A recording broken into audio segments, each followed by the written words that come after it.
this is really about VBAN trying to get our community to understand what I, as the president, consider to be a very significant topic, and that's portfolio management. Okay? Yep. So I welcome everybody. Please, okay, good. There's just 11 of us. That is fantastic. Not too many people. What that means is, please get ready to introduce yourself. Okay, so I'm going to hand over to Michael, who is going to get everybody who's here to introduce themselves. We're going to start with Stephen first, because he's going to, he's sort of the orchestrator of all of this. And we want to hear from him before he disappears. Over to you, Michael. All right. So thank you very much for that, Tommy. So my name is Michael Karaimo. I manage the Angel Investor Network at VBAN, and I also run as an Investor Relations and Partnerships Lead for Victoria Ventures. So we'll do the introductions alphabetically. From what I can see, we can start with Eric Young, then Ifan. No, let's start with Diana first. I was going to ask if you're using a Gregorian calendar, which is fine with me, if there's such a thing that exists. Thank you very much. Always a pleasure to be in such forums. So my name is Diana Gishaga, Managing Partner of Private Equity Support. In brief, we facilitate early stage investments through value creation and basically supporting investors access this deal pipeline across sub-Saharan Africa. It's a pleasure to be here. Thank you. Thank you. Thank you, Dana. Let's move to Arnold Mwangi.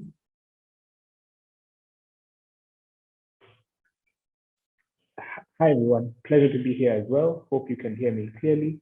My name is Arnold Mwangi. I work for a Dutch impact investor called DOB Equity, based in Nairobi. Excited to be here to sort of dig deeper into angel investing. Yeah, nice to meet you all. All right. Thank you, Arnold. Then we'll move to Abigail Komu from NIBAN. Hi, everyone. My name is Abigail Komu. I manage the network at NIBAN, and I'm also an investor with the NIBAN community. So and I also do, I'm a fintech consultant, and I work with financial services providers to launch digital financial services. Oh, we got to talk. We've got to talk. Look for you after this. So thanks for the session. I'm really looking forward to it. And I can see we have a few members here. Yeah, thanks. Thanks, Michael. Yeah. Thanks, Tony. Thank you, Abby. Then we'll move on to Benedict Afolami.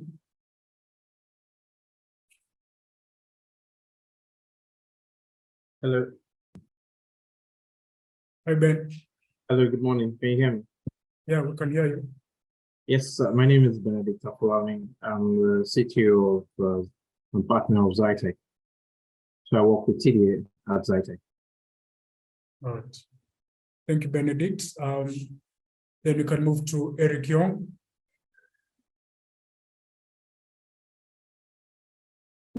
Hi, everyone. My name is Eric Young. I was previously the CEO and co-founder of Winter Capital. We've invested, I think, like more than 40 companies in early stage in Africa. Very passionate about the investment. Now, also recently partner in Zytec, and really curious to understand more about the need of the angel investment in portfolio management and, be part of the conversation. Okay. Thank you. Thank you, Eric. Then let's move on to Ifan. Hi, my name is Irfan Khashoggi. I've worked in Kenya for about 27 years. I started up several companies, and I'm on the board of a bank. And I recently joined NIBAN just a month ago. So I'm just here to learn more. And thanks for organizing this. All right. Awesome. Welcome aboard. Thank you. Welcome, Ifan. So we'll move on to Kevin. Hi, everyone. My name is Kipkorit Elvin, and I work with Victoria Ventures as an analyst, helping angels to access deal pipeline. Thank you. Okay. Thank you, Kevin. So let's move on to Rachel, my colleague. Hi, all. Apologies for joining late. Are we doing quick intros? Yes, we are. Yes. Hi, everyone. My name is Rachel McCauley. I'm a principal with an impact investing firm called DRK, and also part of the NIBAN network. Good. Thank you, Rachel. So let's move on to Stephen. Stephen has made his introduction in the chat, VBAN co-founder and angel investor. So Stephen is currently in Accra at the moment. So he's joining us in terms of just audio, and he's supporting this. So after that, we can move on to Winnie. Hi, everyone. My name is Winnie Nakundi. I work with the Insurance Regulatory Authority of Kenya.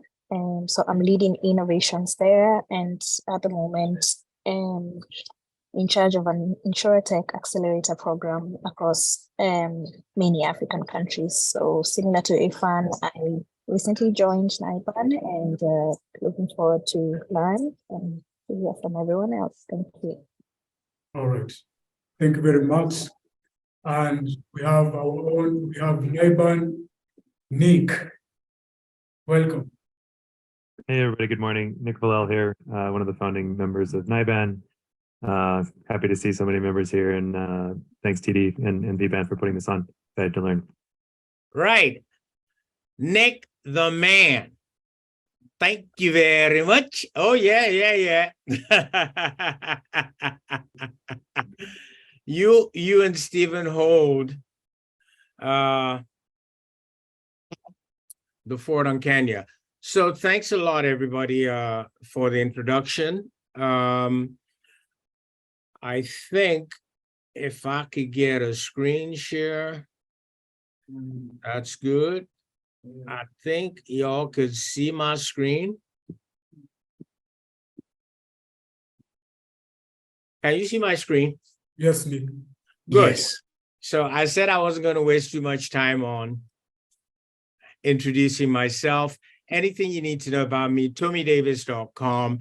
More than happy to take questions on that at the end of this, but that's essential me. I preside over ABAN, to which NIBAN and VBAN belong, and which is sort of the community in Kenya, but really it's East Africa we're looking at, that we're hoping that the local angel investors in those communities sort of get the message we're about to share. So what am I here to talk about? Portfolio management, okay, as an early stage asset class. And that's the key word here, asset class, because it's sort of an awakening.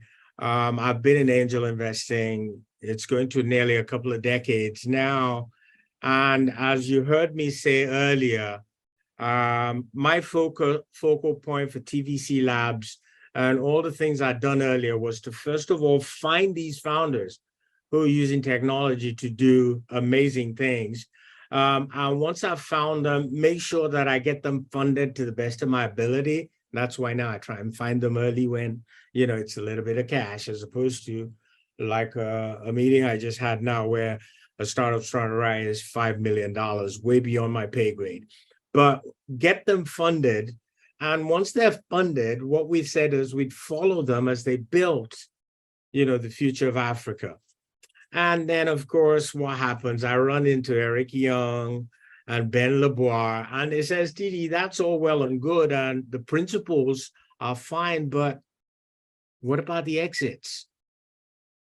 And it was like, okay, yeah, you could talk about Striker, but, you know, you've got a portfolio. What about the exits?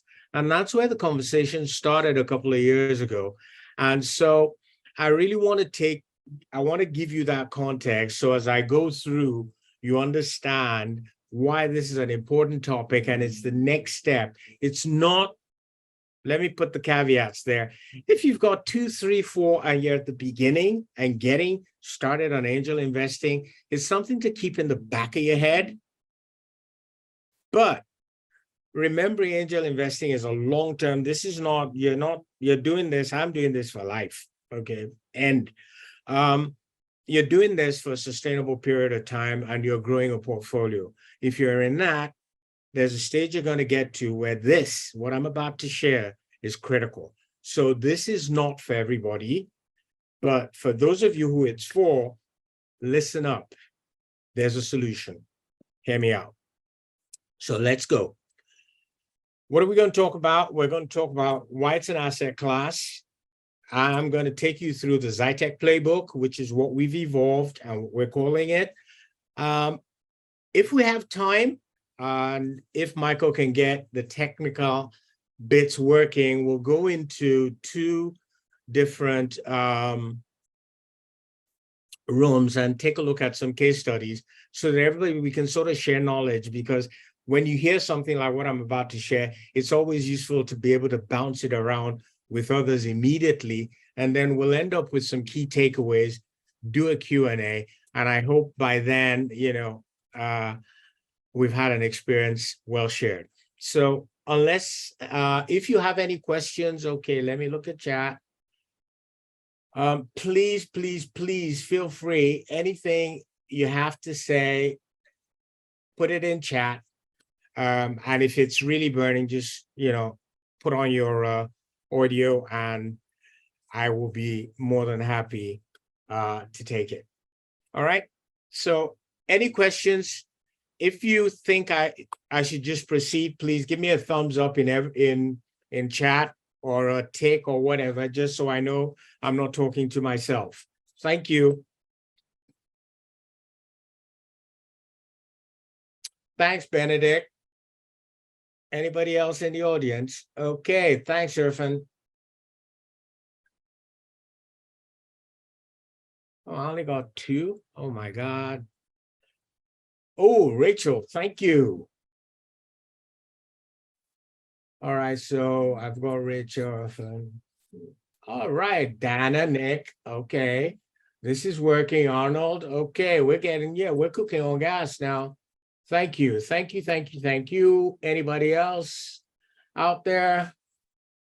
Oh, you don't want me to call you out? All right, Stephen. Okay, Eric. Oh, okay, he's still here. Winnie, I hear you. All right, I think we can get going.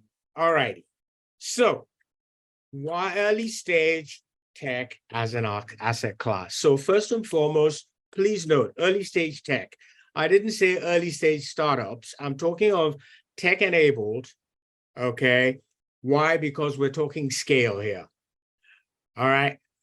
Personal, I don't mean it negatively, but in today's world, if it's not tech enabled, its chances of reaching the millions of people we're talking about to make it a scalable venture is relatively slim.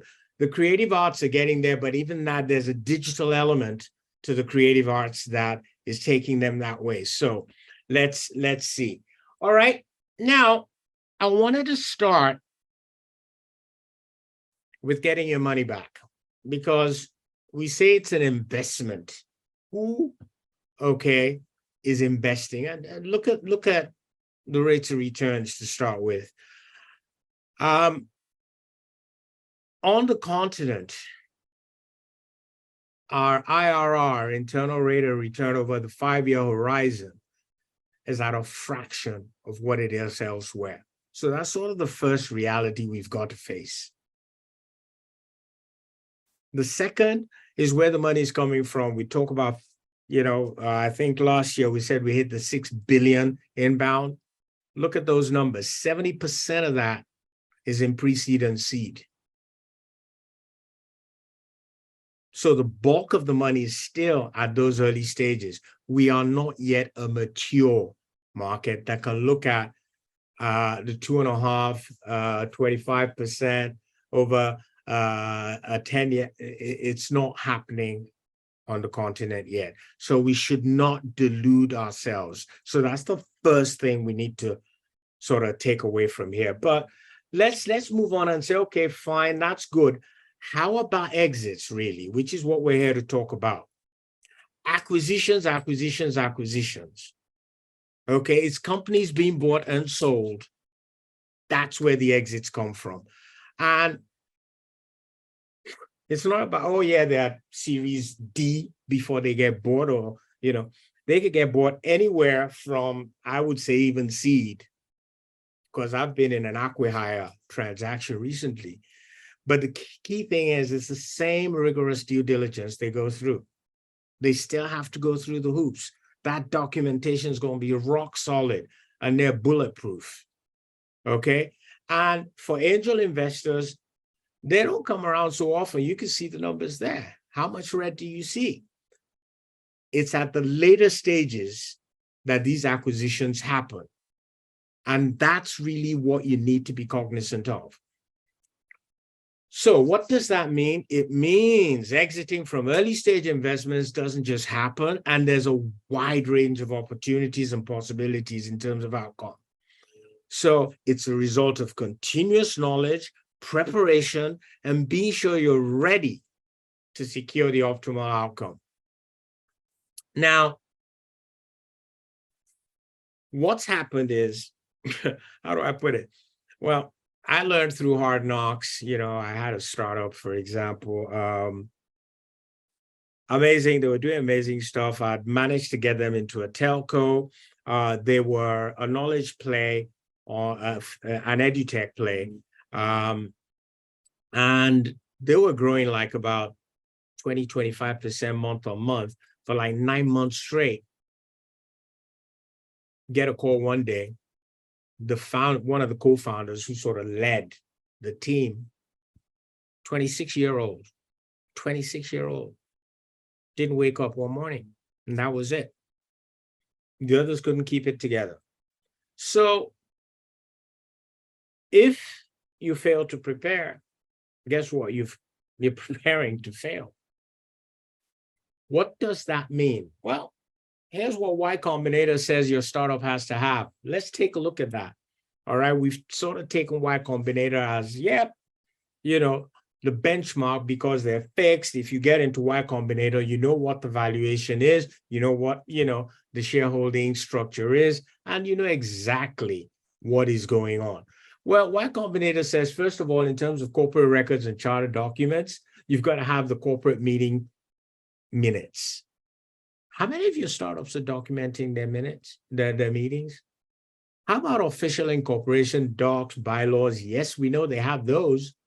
Org chart, startup org chart. How many are really documented? Not to talk of subsidiary if they have one, getting the information on that. And that's just at the corporate level. How about business plans and financials? Current business plan. Oh yeah, we always have that. Oh yeah, how about your 24-month projections? What are those forecasts? What are the assumptions behind them? Are they well documented enough where you can articulate them? Oh, by the way, what's happened in the last 3 years? Can I see the performance data of that? Oh, and while I'm looking at it, can I see what you actually forecasted and what the actual was? Forecast against actuals for the last 3 years. Do you have that? Oh, by the way, I also want to be sure you've got all your tax filings. Oh, don't forget, I want to see the official financial statements too, audited. Thank you. And intellectual property, I'd like to know all in detail your technical assessments. Don't just tell me, oh yeah, we're running that against, oh yeah, you own that particular module is yours and that's your. Can I see the IP ownership rights? Where are they documented? How? Who owns what? Then we move to security insurances themselves. Okay, how about the list of your shares? Who are the shareholders? Not just the cap table. How about those that have options to come onto the cap tables? Can I see who those are? Oh, they're vesting over what period? What are the terms of those? Can I see those vesting schedules and when those shares come onto the cap table? And by the way, I want to see all securities documentation too. Oh, legal? Yeah, let's get into that. Partnership agreements. How about shareholder agreements? Oh, by the way, founders agreements too. I want to see every employee agreement and what are the benefits that accrue to them. Anybody taking you out to court? I want to see the disputes. Now, I've just run through a list that is pretty bog standard for Y Combinator and should be pretty bog standard for anybody globally if we are talking about standards. Now, as an investor listening to me this morning, and I know you're there, you all just said you're here, Winnie, Eric, Stephen, okay, Rachel, Irfan. How many of your startups could tick all these boxes? That's what we're talking about here, okay? So, I said Zytec Playbook. If you remember, I said, what does TVC Labs do? We find, we fund, and then we then follow. And then I ran into the motley lot that we now call Zytec, and they say, TD, that's nice following, but you've got to prepare and optimize. Why? I said, TD, because you're talking about exits.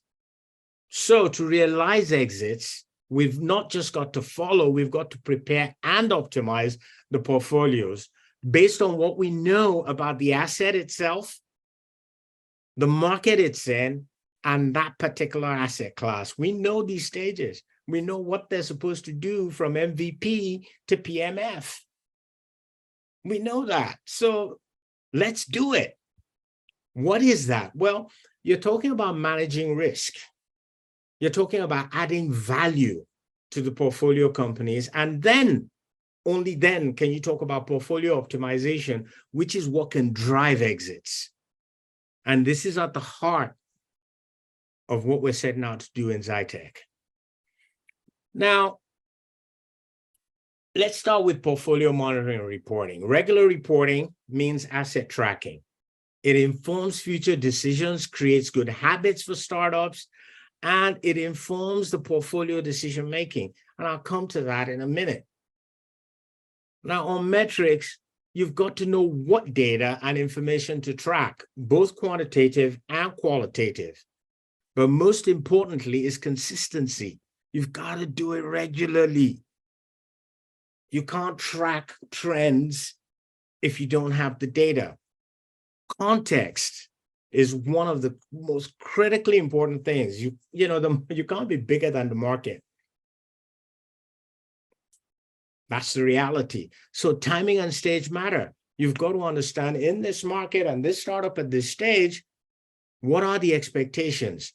So you've got to understand the individual asset and the whole portfolio against the relevant benchmarks. So that's why you're doing this monitoring and reporting. It's not an end to itself, it's a means. So how does that affect managing risk? Well, reporting in and of itself, well, it's good. You should do it, and it's very important. But if you're not evaluating the reporting, you're not looking at constant, what does it mean? Okay, then you're not managing risk. But by combining quantitative data with qualitative evaluation, we can start to de-risk the portfolio, rating individual assets, and then funneling our efforts, our resources towards those that are performing higher. Okay. And that's how we prioritize liquidity events. Of course, those of you that know me know my heart and soul bleeds poem. That's the framework on which my recent book, which was published in February, right? Investment Worthy Startup, it breaks it down in more detail. But the critical thing is this: what's the startup's unique value proposition? Who's it for? Are they following through and maintaining the vision on that proposition? First question. Next thing is, who's the team? Who's actually running the show here? Are they resilient? Are they pushing past challenges? Okay. Do they have the right mix of talent, experience, and leadership to do what it takes? Then what about the unit economics? Are they finding product market fit in a sustainable economic model that creates impact? Okay. And are they hitting the benchmarks? Okay, so they're now seed. How are they doing against others in seed? Oh no, they've moved from seed, they're Series A. How are they doing against the others in Series A? Okay, are they maintaining a momentum? Is it taking them 5 years to get a stage, or are they knocking it off in 18 months? These are the critical questions evaluation gives you. So, bottom line, I look at a startup and in 3 minutes, I can tell them, do this, do this, do this. Not that they couldn't do it on themselves, by themselves, but it's going to take them 3 to 6 months to figure it out. But by monitoring and reporting, Benedict and Ben have put together a machine that allows us to understand how we connect startups with experts to resolve challenges. Okay, we've got a framework called ACTA, and it says the time, money, and most importantly, it gives them a competitive edge. How? Well, growth hacking. I've worked with so many. Oh, yeah, you know what? When A, B, C, D, and F did that, the way they solved it was this, but you want to look at legal. Well, there's Mauritius, there's Delaware, but guess what? Did you know Rwanda's coming up? Yes, it is. So again, considerations. Supply chain logistics, what's happening in Francophone versus Lusophone? How about product market fit? Making sure you know exactly when you've moved from your early majority, okay, to the late majority, which is sort of and you start to understand when you need to do a product redevelopment so that you can, move down to early adopters again. Fundraising, everybody's fundraising all the time. That's what defines a startup. You go from what? Angel, which is where we are. You move to seed, pre-seed, angel, some call it the same. Seed, you go to Series A, or you're going to Series B. What are those steps and what are the things I need to be sure I have in place to make them? Who are the people even investing at that stage on the continent? And finally, mindset. If they're not coachable, how do you find out? How do you help them? How do you soften the edges? The nature of startup founders is they've got to be different, but then you've got the sameness that you need. These are all critical things that need to be applied if you're going to be driving value for portfolio companies. So you're driving value. What do we mean by optimization? And this is where I learned a lot from my current partners, each and every one of them much younger than me. It was, first of all, there's a rebalancing that needs to take place. Adapting the portfolio makeup, okay? Yes, it's going to be painful. Well, it has been. When you have to face the founder and say, I'm sorry, it's just not the startup for my portfolio. You may be right for others. You may even be an SME, but we've got to find out. And I'm going to come back to preparing for exit. When I talk in a minute about preparing for exit, it's critical that before you do the deal, you've thought through to this stage, okay, of your investment, which is, how do I go out? And that's why they say, angel investing is like a marriage. No, it's not, because not all marriages pre-think divorce. And that's what we're talking about here. You've got to come to that. If, I've got to come out of this. I'm not giving you money in perpetuity. It may be 5, 7, maybe even 18 years, but I've got to get my money back, and I'd like it back with some. And that's the consideration here, is you've got to bite the bullet. After looking at all the data and doing everything I've told you, you've come to the conclusion after 3, 4, maybe 5 years that, I'm sorry, your investment is just not going to make it for me. So I want out. Now, if you hadn't thought about that at the beginning, there may not be an out clause. So that's why those of you starting now, you need to understand that. Now, once you've done that, and maybe you've got a little bit of buyback liquidity, it's about funneling your efforts and all the resources towards higher potential and higher value assets to maximize the probability of return. So I've, gone from 35, I'm at 30, or I'm at 28. Now, how do I balance and be sure that, because there's, there are going to be leaders and laggards, always. Anytime you pool anything, you have the leaders and you have the laggards, as long as there's momentum. And once you've got that sort of rocking you, you've got to be sure the legal, financial, and all the administrative processes are in place. It's not, it's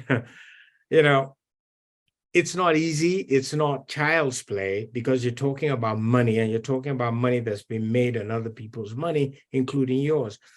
So every dot and tittle of it has to be right. Now,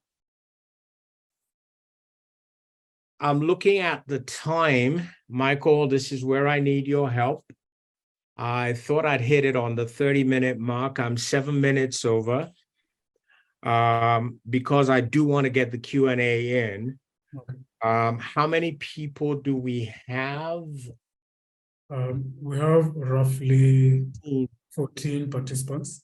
Fantastic. I think we could safely, can you do 3 breakout rooms? Okay.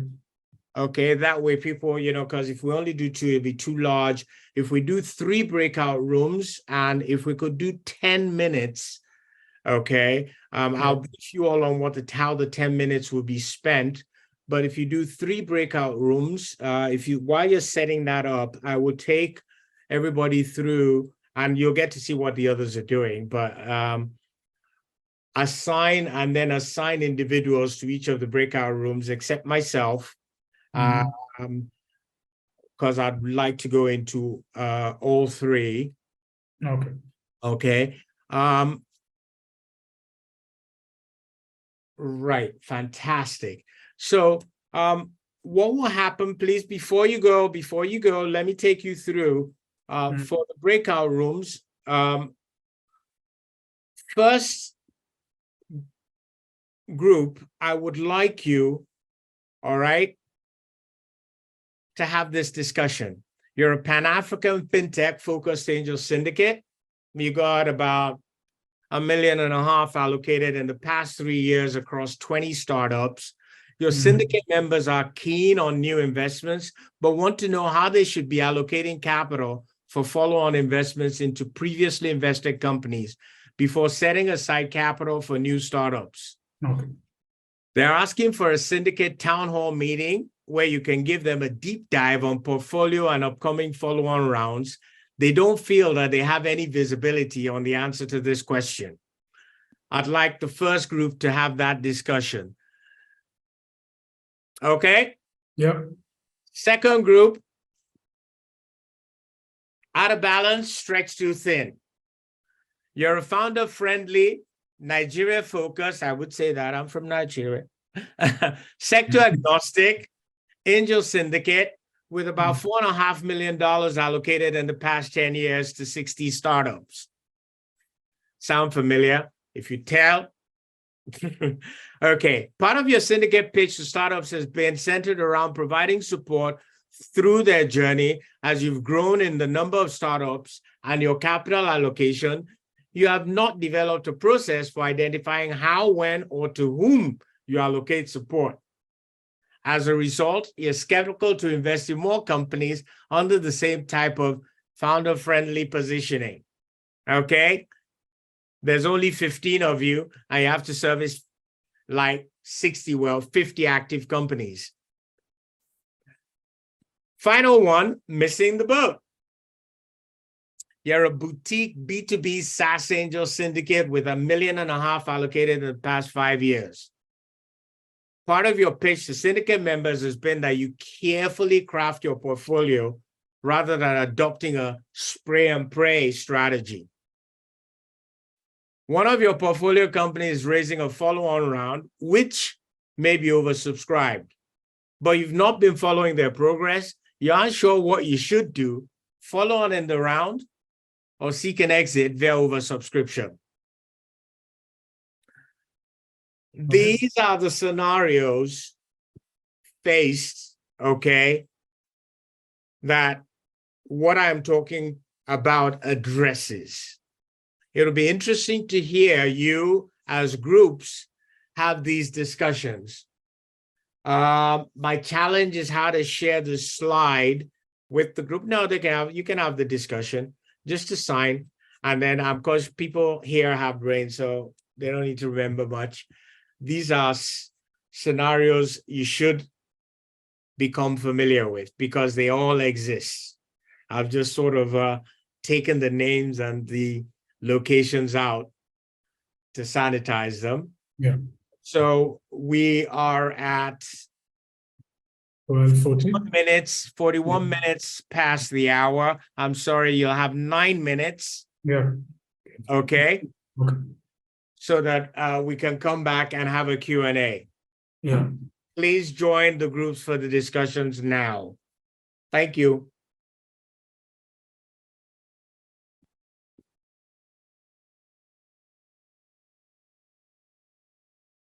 Yes, each room is case study 1, 2, and 3 for rooms 1, 2, and 3. Yes.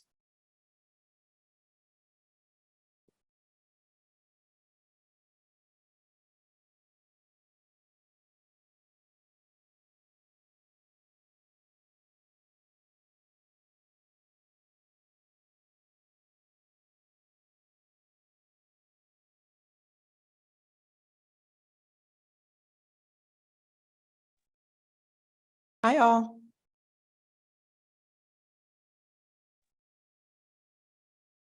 Hey, Rachel. Hey, do we know which breakout room we're in? Are we in a... I've just been invited to join room 1. I'm not sure which one I'm in now. We are in room 3. 3. Yeah. I will not join room 1 then. We are in room 3. Okay. I think room 2 was the one where it's like a 15 company portfolio and like SaaS, and you haven't thought about follow-ons, and you're wondering whether you should follow on or try to exit in the oversubscribed round. Does that sound right? Yeah, we have $1.5 million, which has been allocated for 5 years. And we have not been keen following a startup in order to make the decision whether to add money on a follow-up round or maybe to exit. That I think that was the question.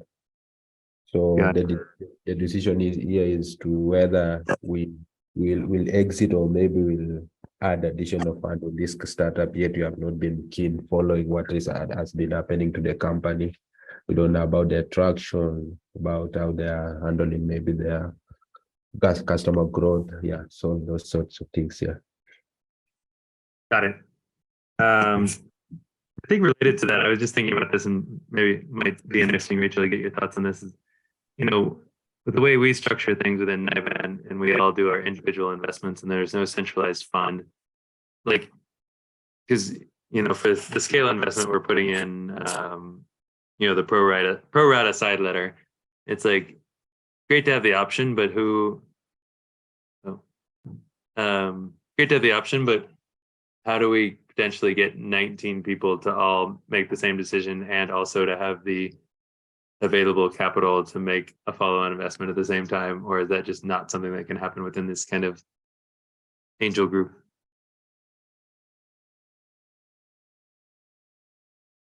Yeah, I was thinking about that, Nick, as well, just how we are structured and how we structure our transactions. I think it would be challenging to have, number one, consensus for all those. Let's take, deal X. Let's say there are 15 people who have committed Y amount of money.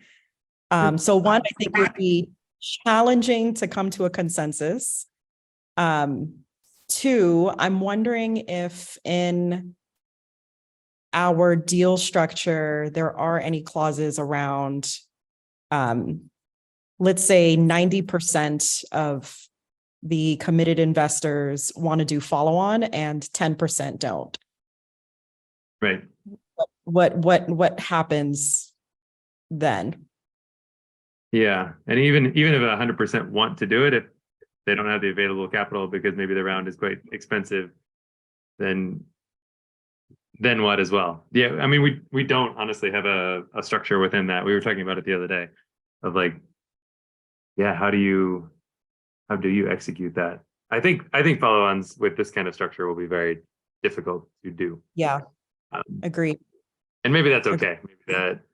I also think given, I guess it depends on groups too, right? And we were talking about whether if we set up like a sidecar fund, could the fund take the pro rata opportunity for like on behalf of the group, which would be another interesting way to address it. What about a different scenario? Let's say, you know, there are 3 angels who do have the capital, who do want to do follow on. Then what would that look like? Yeah, that would came up too, and it's like, is there a side sort of legal agreement that, because you know the structure of the vehicle is not going to change, and the shareholding within that vehicle will not change, so the vehicle will maintain the pro rata rights, and then is there like a side legal agreement to say, you know, these 3 people own these additional, like, yeah, I think that gets really complicated. Is a way to do it, but like, is it worth it? Yeah, I hear you. But I also know the conventional wisdom is obviously, you know, you maintain 30 to 50% of what you're going to invest back for following on those that are doing well. But yeah, within the structure, I don't know if we would need like a side letter that would give people, a subset of those investors, the opportunity to exercise the pro rata rather than it having to be the same vehicle. We might be able to tweak it in that way. It sounds complicated. I think it is. I think, yeah. And maybe unnecessarily so, just given kind of the makeup and structure of NIBAN, but thinking beyond NIBAN, right? So just individual investor, let's just go back to the principal ideas of what we're thinking through. Do you double down on this, you know, startup that you haven't been following, or do you potentially try to exit? Like, what would be your thought process? Yeah, without a lot of actual knowledge on it, I've always thought, you know, if you had that opportunity to take some cash off the table, just given the high risk and also in this ecosystem that there's not a lot of, you know, IPOs and other type of large exits, that I think it's a responsible way to take some money off the table, whether you fully exit or just take principal or take some gains. So that's the way I've always thought about it. But again, that maybe without the depth of thought that should be there. What about you? I don't know. Like you said, there are so many unknowns. I mean, it would depend on the terms of the round and valuation and pricing and sector and like how, yeah, I think there are a lot of specifics that I would need to know before deciding one or the other. Yeah.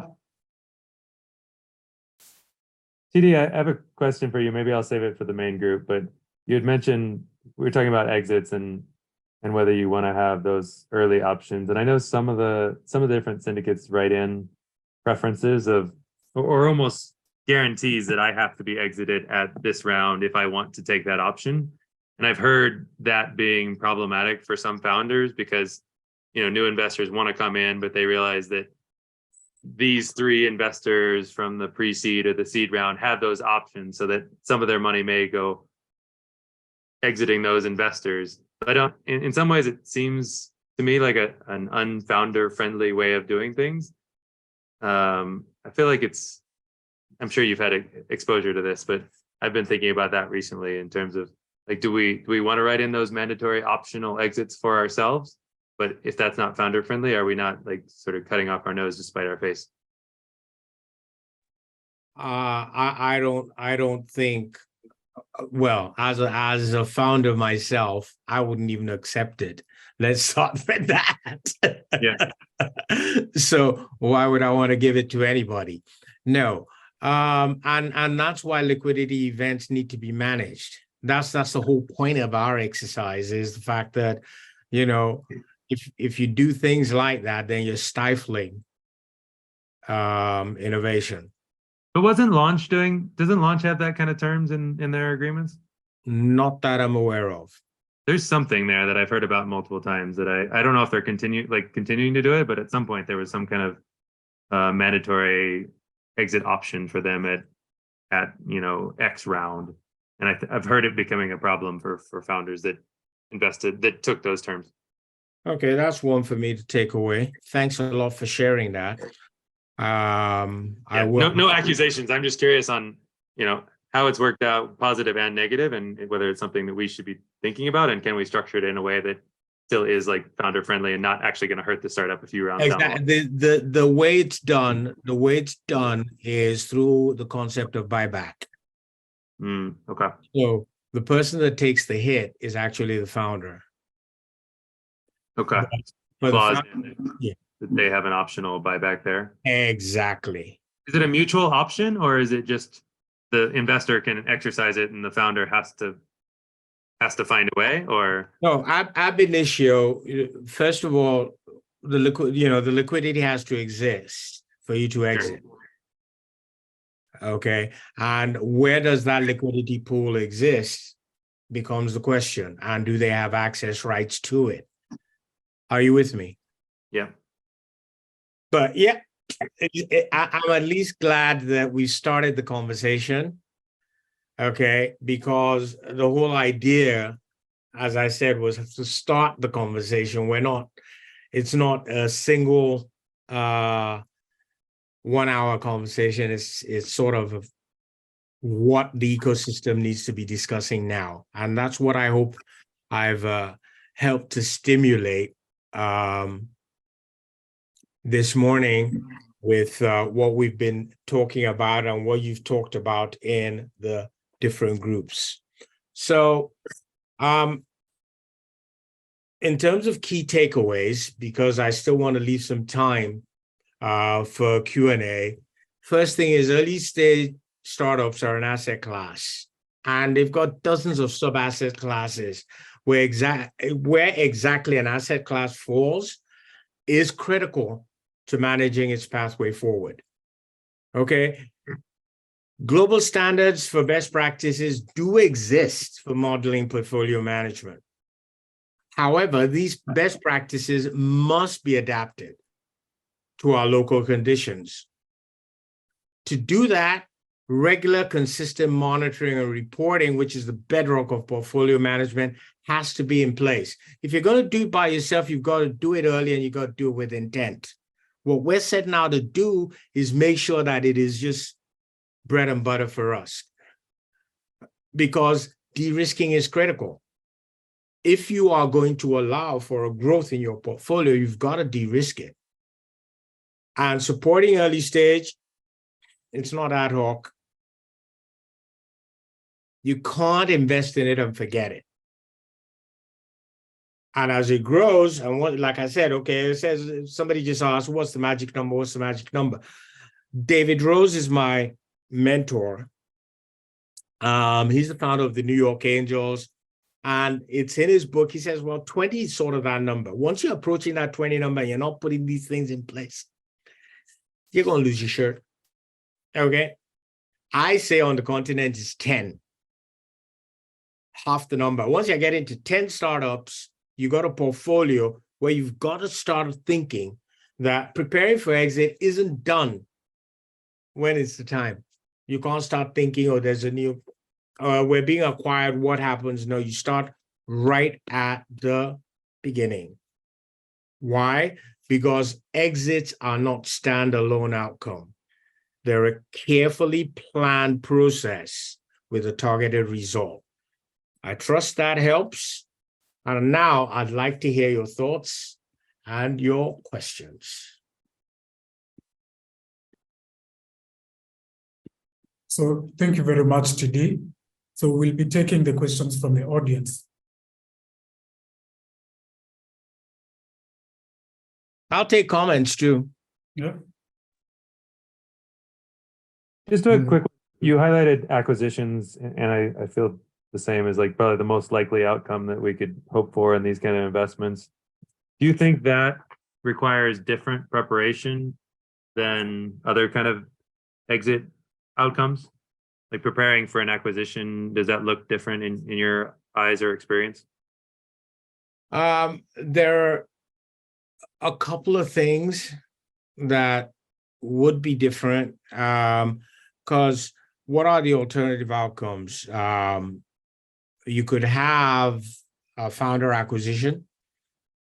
I've seen one instance of that where they generated enough to just buy back and take full ownership, like Michael Dell did in days of past.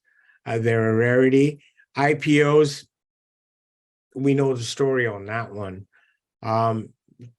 So our funding rounds, we just had the conversation about the challenge of follow-on round investors not wanting their money being used as multiple value exits for preceding round investors. So it's within the context of those alternatives that we are talking. So the preparation, if you say, okay, you know what, I'm never doing anything till I get to IPO, then you need to build your organization slightly differently. But if you're building to be a subunit or a main unit of a future entity, then you build accordingly. I don't know if that helps.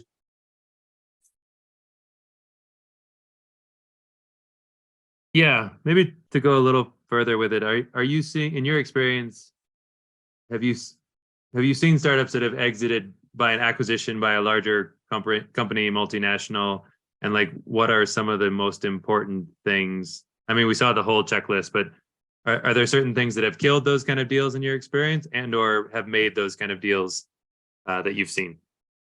Well, in terms of made the deals, jurisdiction is a big deal. I keep hearing, I keep seeing, much to my, and that's why I alluded to earlier. It's sort of, we're moving to this Delaware default DD world. I don't know what's with the Ds, but I'm seeing a lot of that for the Europeans. It used to be the UK. I think they're struggling to find a new territory, which is why Delaware is also coming up on that front. Rwanda is making a play. So that's one area. The second is also previous investors. So if you look at, for example, the Sequoia, and everybody knows about Sequoia, what Sequoia has bought has come from almost a particular strand of investors. So you look at what Partech, for example, are putting their money in, going all the way through. And if you look at that lineage, okay, you start to see some similarities. Does that help? Yeah, interesting way to think about it. Thanks. Okay, thank you. Ifan? Hi, yeah, sorry, just a quick question.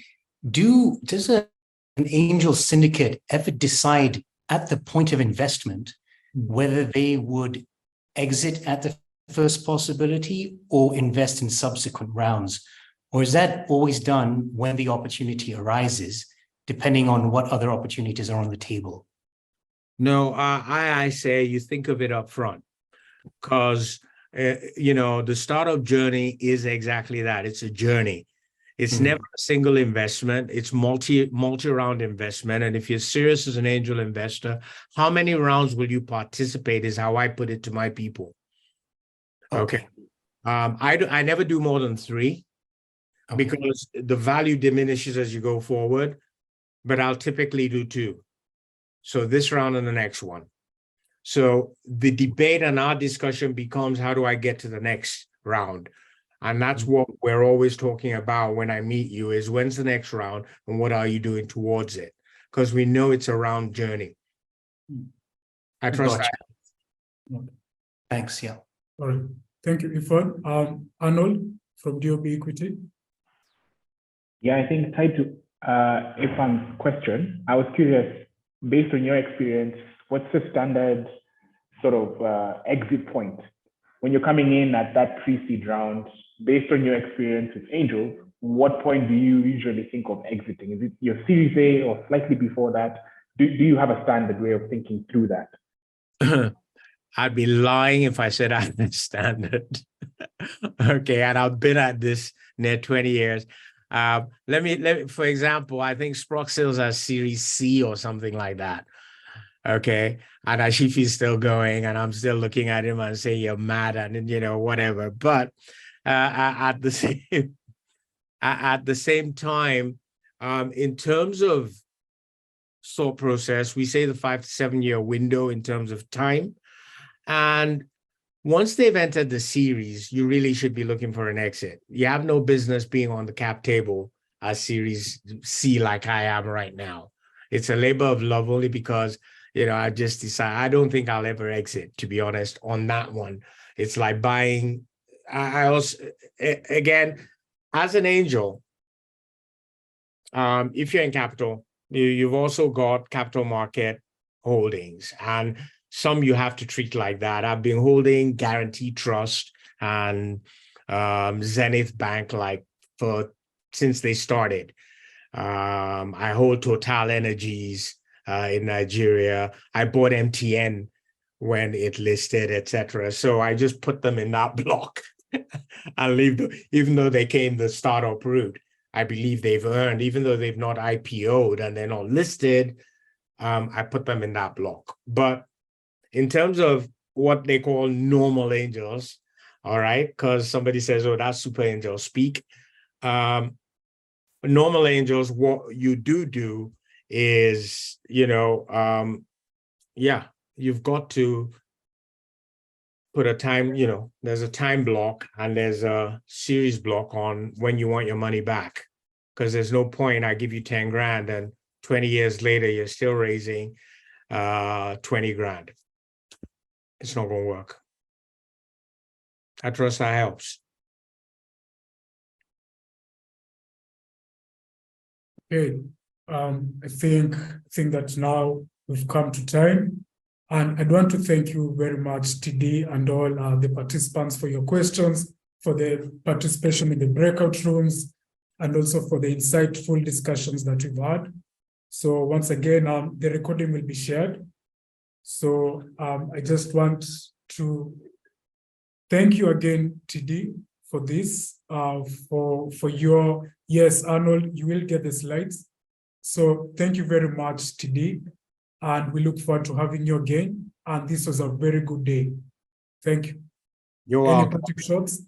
I'd like to thank the audience. Okay, Winnie, our friend, Nick, Eric, Benedict, Arnold, everybody that came. I hope you found it useful. You know where to find me. See you all soon. Take care.